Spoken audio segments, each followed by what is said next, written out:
दोस्तों नमस्कार, मेरा नाम है डॉक्टर तरुण और आप सबका बहुत बहुत स्वागत है। सबसे पहली मेरी रिक्वेस्ट आपसे यही है, अगर आपके पास 30 से 40 मिनट का समय है तो ही आप इस वीडियो को कंटिन्यू कीजिए, अदरवाइज आप इसको बाद में देखिए, क्योंकि आप कंटिन्यू में इस वीडियो को देखेंगे तभी आपको सारी चीजें बहुत ही आसानी से समझ में आने वाली है। इस वीडियो में दोस्तों मैं आपको बताने वाला हूँ हार्ट अटैक के बारे में, बेसिक इंफॉर्मेशन से लेके क्या क्या इसके ट्रीटमेंट हो सकते हैं, सारी चीजें आपको इस वीडियो में जानने को मिलेगी। इस वीडियो को मैं थोड़ा पैथोलॉजिकल भी लेके चलता हूँ कि बॉडी के अंदर क्या क्या बदलाव होते हैं, कैसे हार्ट अटैक क्रिएट होता है और उससे क्या क्या आपको प्रिवेंशन करनी चाहिए, जिससे आज के समय में जो सबसे ज्यादा होने वाली बीमारी है उसको आप रोक सके। आपकी एज चाहे 20 प्लस में है या 30 प्लस में या 50 प्लस में है, कोई भी आपकी एज है, आपको ये वीडियो जरूर देखना है, कंप्लीट देखिए। तो सबसे पहले हम शुरू करते हैं। आज के समय में हम उठा के देखते हैं तो सबसे ज्यादा जो मौतें होती हैं वो हार्ट अटैक से होती हैं।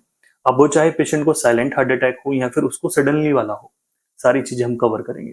तो सबसे पहले हार्ट अटैक में हम देखते हैं कि क्या बीमारी सबसे ज्यादा देखने को मिलती है। उसमें हम देखते हैं सीवीडी देखने को मिलती है, मतलब कि कार्डियोवैस्कुलर डिजीज।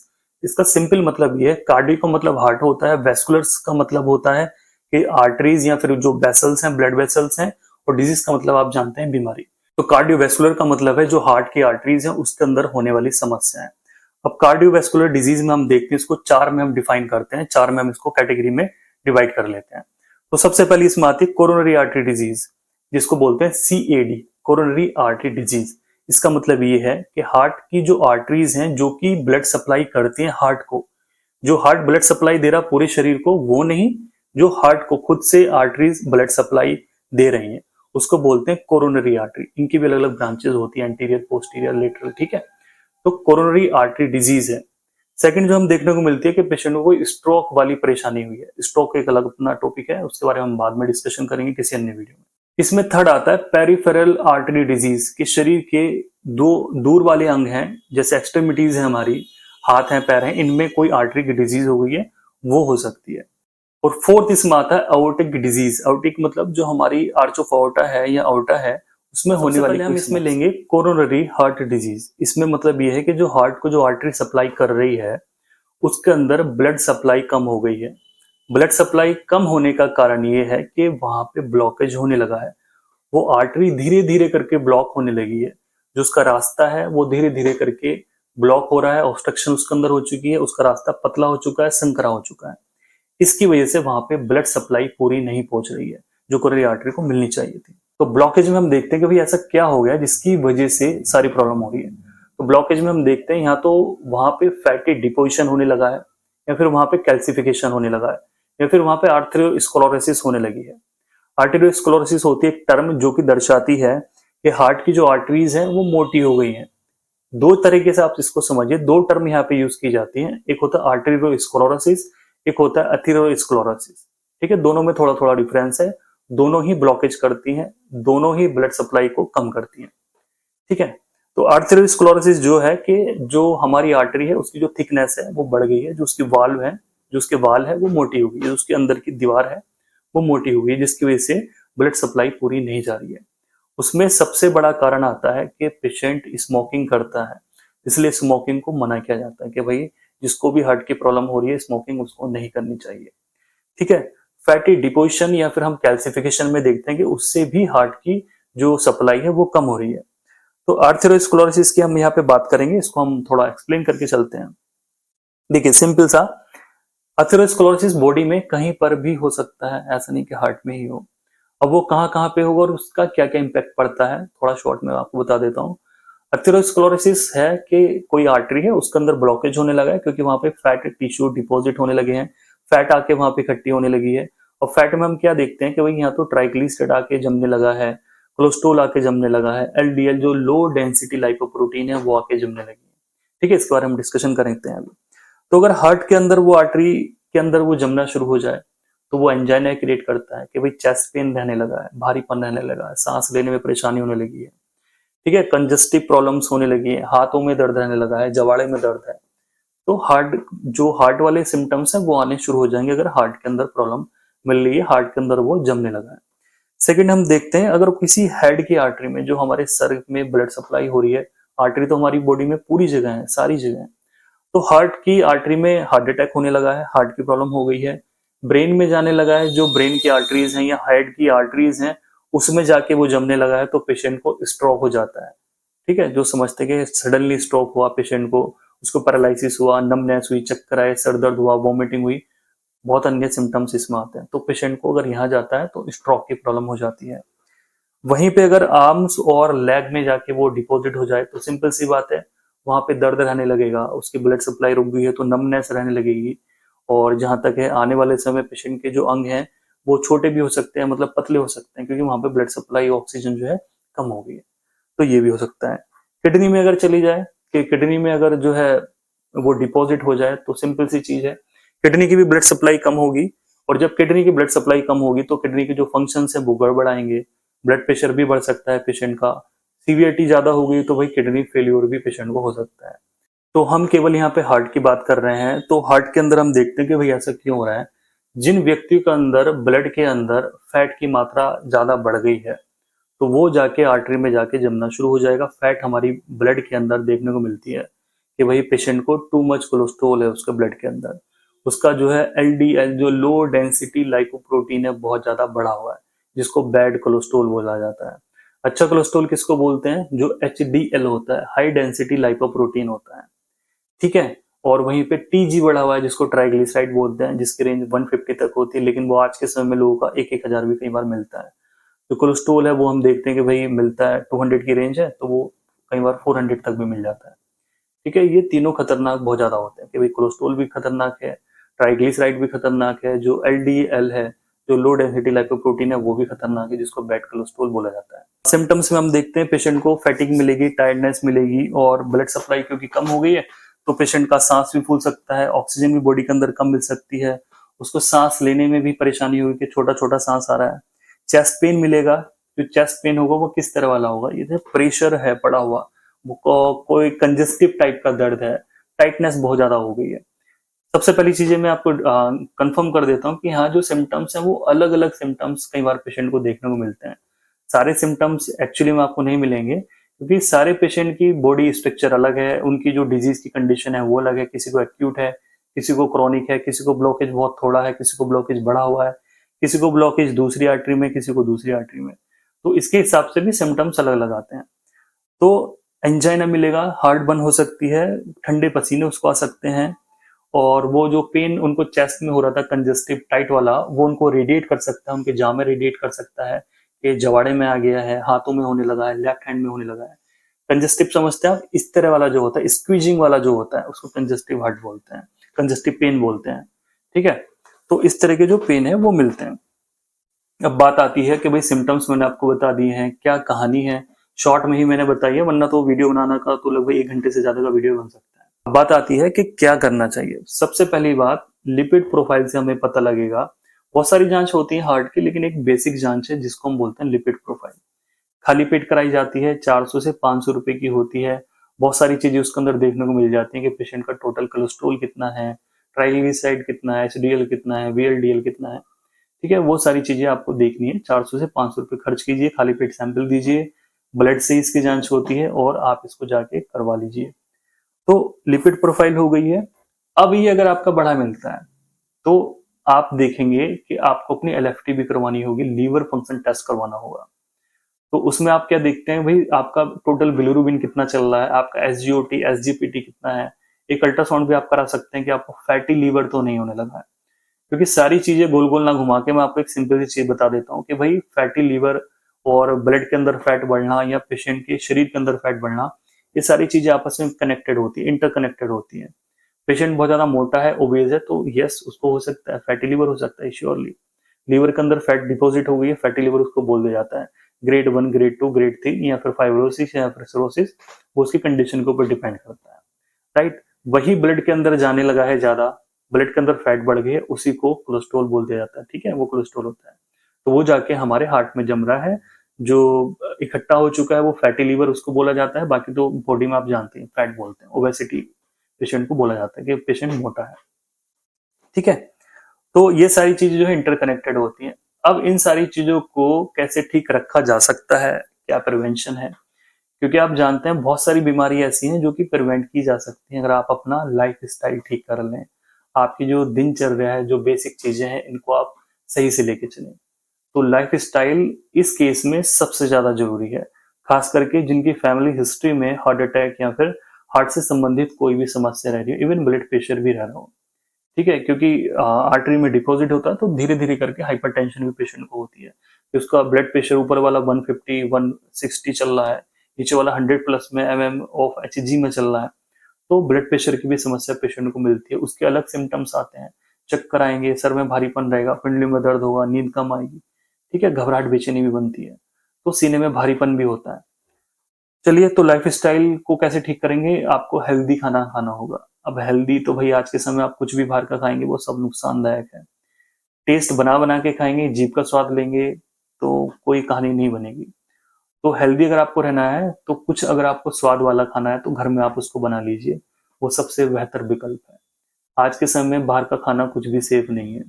आप फास्ट फूड खाएंगे, कुछ भी आप खाते हैं, XYZ, सब कुछ वो आपको खराब मिलेगा। इवन ये जो पैक्ड फूड आने हैं आज के समय में, इनके अंदर भी इतनी कंप्लेंट्स मिल रही हैं। किसी में छिपकली मिलती है, किसी में दांत निकलते हैं चॉकलेट्स के अंदर, कोई थूक मिला के बेच रहा है। तो मतलब कोई बाहर की चीजों पर बिल्कुल विश्वास नहीं है। बाहर बिल्कुल भी साफ सफाई नहीं है, आपको हजारों वीडियोस इंटरनेट में मिल जाएंगी। ठीक है, तो सबसे पहले कोशिश यही कीजिए कि आप बाहर का ना खाएं। कभी आपको मन है कि भाई हमें पिज्जा ही खाना है तो भाई घर में बना के खा लीजिए, आप उसको इंटरनेट पे देख लीजिए कैसे बनता है। बर्गर खाने का मन है, ब्रेड पकौड़ा खाने का मन है, घर में बना लीजिए भाई, वो सबसे बेहतर है। ठीक है, घर में आप बनाएंगे, कम से कम अपने हाथों को आपको पता तो ना हम कैसा बना रहे हैं। ठीक है, तो खाना है आप हेल्दी खाइए, जो चीजें हैं तेल वाली तली भुनी है उनको आप बंद कीजिए, फास्ट फूड है उनको आप बंद कीजिए।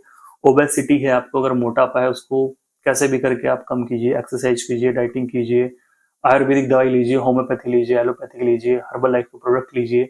बहुत सारी चीजें आपको मिल जाएंगी, ठीक है, आजकल मार्केट में।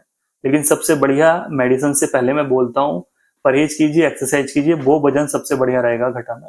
और सडनली अगर आप वजन अपना रिड्यूस कर लेते हैं कोई प्रोडक्ट खा के, जैसे चल रहे मार्केट में 10 किलो वजन आपने 1 महीने में घटा लिया, तो आपके अंदर डेफिनेटली समस्याएं पैदा हो जाएंगी।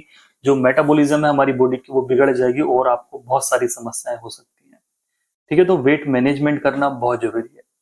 हेल्दी लाइफ स्टाइल में और भी बहुत सारी चीजें आती हैं दोस्तों, जैसे कि आपको रेगुलर में एक्सरसाइज करनी है। अब एक्सरसाइज को लेके बहुत सारे लोग परेशान हो जाते हैं, भाई हमारे पास तो समय नहीं है। सपोज कीजिए आप 8 बजे उठ रहे हैं, कोशिश कीजिए 7:30 बजे उठने की। आधा घंटे आप कोई भी रेगुलर वाली एक्सरसाइज कर लीजिए, धीरे धीरे वाली एक्सरसाइज कर लीजिए। एक्सरसाइज का मतलब ये नहीं कि आपको जिम जाके ही रील्स बना के ही आपको मजा आएगा। जिम जाने की जरूरत नहीं है, आप घर में थोड़ी बहुत अपनी एक्सरसाइज की लीजिए, रस्सी कूद लीजिए, थोड़ा तेज तेज चल लीजिए। ठीक है, तो एक्सरसाइज कीजिए, और ज्यादा हार्ड एक्सरसाइज नहीं करनी है कि आपका सांस फूलने लगे, आपको दर्द होने लगे, आपको बहुत पसीना आने लगे, आप लगे हुए हैं भाई मैं तो इतना वजन उठा के रहूंगा। ऐसा मत कीजिए। आपकी वो मसल्स है, आपकी वो बॉडी है, उसका भी कुछ अपना मान सम्मान है। आप उसको ऐसा मत कीजिए कि आप पहले ही दिन सोच रहे हैं कि हम 80 किलो वजन उठा लें, 60 किलो उठा लें, 30 किलो उठा लें। जितनी बॉडी की कैपेसिटी है उतनी एक्सरसाइज करनी है, उतना ही आपको वजन उठाना है अगर आप जिम जाते हैं। ऐसा नहीं कि आप पहले दिन ही जो है 10 किलोमीटर चल लें, 5 किलोमीटर चल लें। जितनी बॉडी की कैपेसिटी है उसके अकॉर्डिंगली आप चलिए। अगर आप ज्यादा चलेंगे, अपनी बॉडी से ज्यादा मेहनत करेंगे, तो आपको डेफिनेटली समस्याएं हो जाएंगी। तो बॉडी के हिसाब से ही अपनी सारी चीजें आप कीजिए, एक्सरसाइज कीजिए। सुबह में आपको समय है 20-20 मिनट का, तो आप उसी को कीजिए। ठीक है, हेल्दी लाइफ स्टाइल इसी को बोला जाता है। ठीक है, सारी चीजें आप मैनेज करके चलें, किसी की देखा देख नहीं करनी है। आपको 7 से 8 घंटे का सोना बहुत जरूरी है। 7 से 8 घंटे सोने का मतलब ये होता है, मैं हमेशा बोलता हूँ, कुछ लोग जल्दी सोते हैं, कुछ लेट सोते हैं, किसी की ड्यूटी होती है, कुछ भी है, आपको 7-8 घंटे सोना है। चाहे आप रात के 12 बजे सो रहे हैं या 1 बजे सो रहे हैं, अपनी नींद आप अच्छे से पूरी कीजिए। एडिक्शंस में आता है कि भाई अगर आप अल्कोहल लेंगे तो भाई फैटी लीवर होगा, साथ में पैसे की भी बर्बादी होगी, शरीर भी खराब होगा, घर में कलेश भी होगा, लड़ाई झगड़ा होगा, आने वाली पीढ़ी भी आपकी खराब हो जाएगी। बच्चे देखते हैं, वो भी देखते हैं भाई हमारा ये तो शराब पी रहा है, तो आप उनको भी कुछ नहीं कह सकते बड़े होके। ठीक है, तो शराब के भी अपने नुकसान है। स्मोकिंग आप करते हैं तो भाई इनफर्टिलिटी बढ़ाती है स्मोकिंग, आपके जो स्पम्स हैं वो उसको भी कम करेगी, आपको लंग्स की भी प्रॉब्लम क्रिएट करेगी, और जो आर्टरीज की थिकनेस है वो भी बढ़ाएगी, और हाइपरटेंशन भी होगी, तमाम समस्याएं उससे हो सकती हैं। तो कोशिश कीजिए बंद कर दीजिए अगर आप उसको करते हैं, कोशिश कीजिए कम कर लीजिए अगर आप उसको करते हैं। राइट, तो ये हो गई है सारी कहानी। इसको मैं बहुत बड़ा करके आपको समझा सकता था, लेकिन जो मैं समझाना चाह रहा हूँ ना मोटा मोटा, वो आप सब समझ रहे होंगे जो समझदार आदमी है। अब आता है कि भाई ये तो हो गई है सारी चीजें प्रिवेंटिव वाली, या एडिशनल आप मेडिसिन के साथ इन सबको चीजों को करना होगा, तभी जाके आपकी जो लिपिड प्रोफाइल है ठीक रहेगी, हार्ट भी ठीक रहेगा। अब बात आती है कि आपको मेडिसिन लेनी है नहीं लेनी है, कब लेनी है, कौन सी लेनी है। तो लिपिड प्रोफाइल को कम करने के लिए या हार्ट की प्रॉब्लम को ठीक करने के लिए होम रेमेडीज में मैं दो ही चीजें अक्सर बताता हूँ। आजकल तो मार्केट में आपको तरह तरह की चीजें मिल जाएंगी, इंटरनेट पे तमाम चीजें मिल जाएंगी। लहसुन लेना शुरू कर दीजिए। अभी तो खैर गर्मी वाला मौसम है, सर्दी वाले मौसम में लहसुन स्टार्ट कर लीजिए। और सुबह में एक दो उसके पीस ले लीजिए, तोड़ लीजिए, चबा लीजिए, खा लीजिए, गुनगुने पानी से आप उसको ले लीजिए। अर्जुन की छाल आप ले आइए पास के पंसार की दुकान से, उसको 10-15 ग्राम पानी में डाल लीजिए, 10-15 ग्राम छाल पानी में डाल लीजिए, उसको अच्छे से आप उबाल लीजिए। लगभग एक भगोना पानी लीजिए, उसको अच्छे से आप उबाल लीजिए। जब वो लगभग एक गिलास रह जाए उसको छान लीजिए, उसको खाली पेट पी लीजिए। ठीक है, अर्जुन की छाल को आप ले सकते हैं। चक्कर में नहीं पड़ना है, अर्जुन की छाल के उबालने के चक्कर में नहीं पड़ना। अर्जुन अरिस्ट का सिरप ले आइए, उसको सुबह शाम पीजिए, 15 से 20 ml पीजिए। कितने ही पानी में पीजिए, किसी भी कंपनी का आप ला सकते हैं, वैद्यनाथ या डाबर का लाए, वो ज्यादा बेहतर है। सिरप के चक्कर में नहीं लगना है, पीने में प्रॉब्लम होती है, टैबलेट्स ले आइए।